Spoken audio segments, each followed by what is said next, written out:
So here's what's interesting about this story. You have a company aiming at a valuation of $1 billion. It's brought in over $100 million in funding, and it goes bankrupt. It shuts down.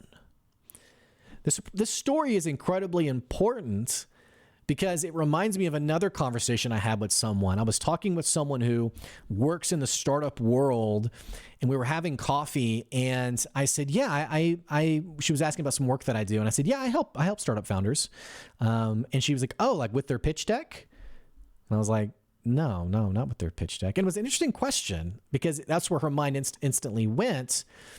And as I got more, and this was very early on in my business, but as I got more entrenched in the startup world, I started to notice this trend of passion and zeal and energy around how do I find my next investor? How do I find my next funder?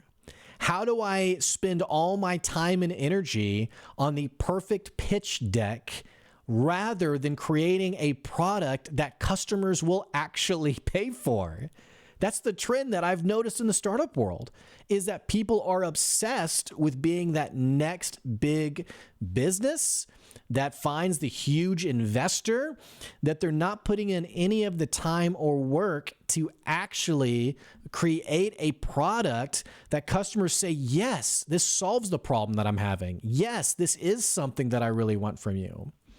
And it's no disrespect to this business in particular, but it's like I was sitting down with the guy for coffee. This would have been a few years ago, and he was showing me one of his products. And I have these kind of conversations occasionally, but this guy was showing me a product of something that he had invented. And I was looking it over, and we were talking about it.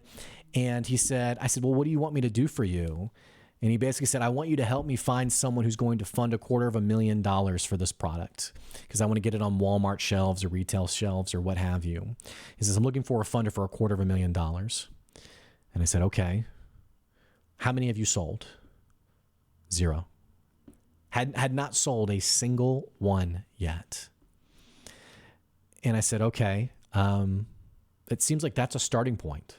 It seems like a starting point is actually validating that you have what a buyer would want, that you've produced something of quality.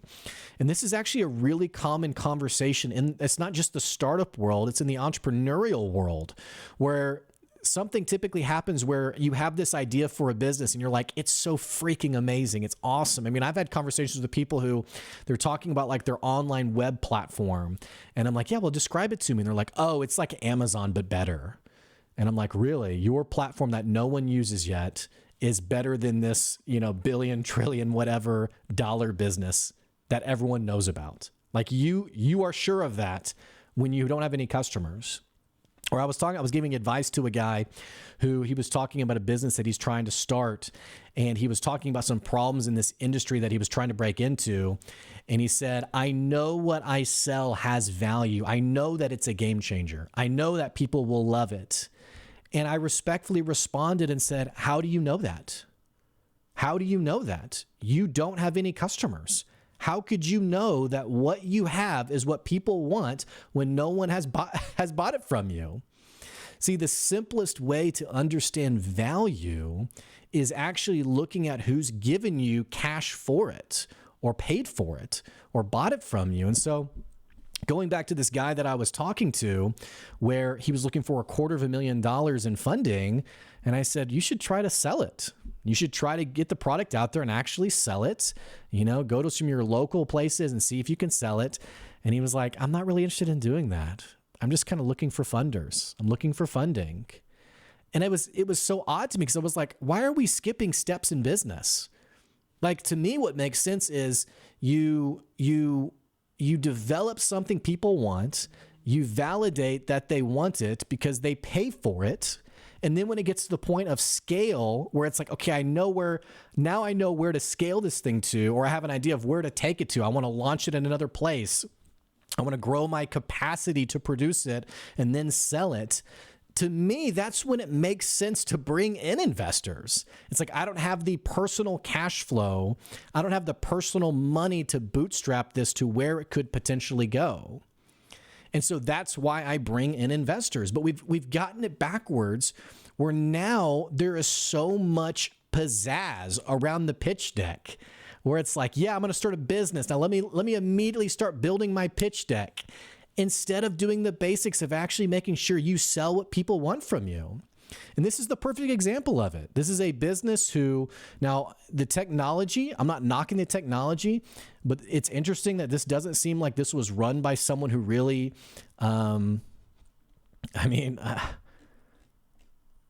it doesn't seem like it was a sustainable business from the get-go.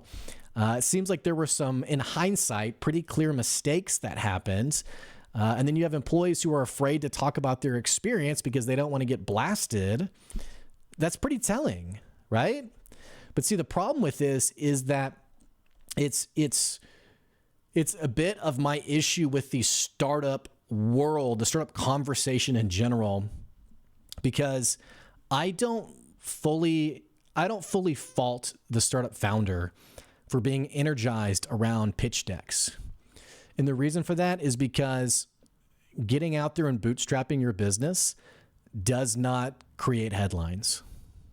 What creates a headline is, we just recently acquired $100 million in seed funding or Series A funding or what have you. That's sexy. That's exciting. That gets clicks. People look at it and say, oh, wow, this is a business. Could this be the next unicorn? I mean, what is this? Wow, what is this business? That's enticing. And so I don't fully fault the business owner who sees the whole big picture as the ends justify the means. And it's like, yeah, I want to get my name in the paper. I want to get my name out there. I want to get the business name out there, even if I haven't fully developed the foundation of the business. And so it's less about knocking startup founders, and it's more of like a plea to the startup world in general. Like, we got to do business better. We can't keep, I mean, it's like there was a video clip I saw from Gary Vee years ago, probably 4 or 5 years ago. And I apologize because I don't remember any of like the context of it, but there was Gary Vee and a few other people they were part of like this panel. And then opposite of them were like these startup founders. And one of them had raised like maybe 60 grand. The next one had raised like 600 grand. And the third one had raised like $5 million. And the host, the person, like the facilitator of this conversation, was basically asking the panelists, like, you know, they were all kind of applauding the $5 million business. And Gary Vee basically jumped in and was like, not to like short, and again, I'm butchering this because it's like so vague in my memory, but he basically was like, hey, not to blast. I mean, that's great that these people did $5 million. But the thing that I have an issue with is that it's implied that this 60 grand company is somehow doing worse because they haven't played the pitch game as well or as diligently as this company. Not saying that this company isn't valuable or full of value or valuable or what have you, but he was basically making a comment on the startup world in general, which is that we chase those numbers, we chase those headlines, and ultimately it's to the detriment of our customers. It's to the detriment of customers who aren't getting their problems genuinely solved. They're not genuinely being served by founders who are excited and interested in real, actual solutions. And it's just bad business. It's bad business. And I think we're all losing out because of it. Again, I don't fully fault the founders because of that. I mean, it's sexy to say that I got a big investor, a big investment for my business. And it's just thinking it through. I talked to a guy who had raised quite a bit of investor money for his business, and we were talking very privately, and he confided that he just didn't really know where his business was going. And he had gotten something like, I mean, it was a massive, like a multi-million-dollar investor deal. And I said, well, I mean, doesn't that scare you that you don't really know if this business has legs to it? And in a moment of transparency, he replied, well, it's not my money, which I was kind of like, yikes, that's a bit scary. And, not that he's manipulating his investors, but this is life in Silicon Valley, is investors who are throwing money at a multitude of projects and hoping that one of them is a massive exponential return. But, and again, no commentary on this CEO, but I'm sure this person, despite the business shutting down, I'm sure this person did well for themselves. It's just different when it's your money. It's different when you bootstrap. And that's why it's my encouragement to founders to bootstrap as long as you can. Here's why. Here's why I think it's valuable to bootstrap as long as you can. I think it's because, one, it's going to teach you to do business well. The basics of business. How do I run a business? Like, these are things that you'd be like, oh, I get this. I get this. Until you actually get into it and you realize, okay, I don't get this. Managing employees. How do I build culture, especially at scale? These are things that come through. If you don't already know how to do them, you acquire that skill set. It's like forged by fire. Like when that employee quits and leaves you the 1-star on Glassdoor and says, I hated working for you. That's a wake-up call. And it's like, wow, I need to run my business better. These are things you don't always get when you don't bootstrap your business. The other side of it is it teaches you to hone in on what your product is and iterating it to what your customers actually want. It's one thing to get $100 million influx of cash to play with. It's an entirely different thing when you look at your pocketbook and you say, I have $5,000. How do I build a business on $5,000? And you get in front of a customer and you offer what you have and they say, no, not interested. And then you go back to the drawing table. Okay, what am I missing here? And you think it over. You talk to people. Okay, how do I? Oh, well, see, here's what you're talking about it wrong. Actually, like this customer, this is how they think about it. And that happened to me, by the way. Was I was selling to someone, and one of my customers actually was kind enough to say, I don't really talk about it that way. I don't really that's not really the language I use. Just FYI, I don't really use that language. And so that was an insight that I went back to the drawing board and I said, okay, let's revisit this. Let's redo this. These are things that, even though it was hard in the dry seasons, they have made me a better business person. It's not sexy to bootstrap. It's not, enjoyable to bootstrap when you're in a cold sweat at night thinking about how you're going to make payroll. These are agonizing times that you go through when you decide to run a business. But what I will tell you is that it is the hard experiences that make the journey meaningful. And I don't mean like this fluffy, gee, I'm so glad I went through that. I'm not happy that I've gone through some really miserable times for my business, but I'm grateful that I understand business better.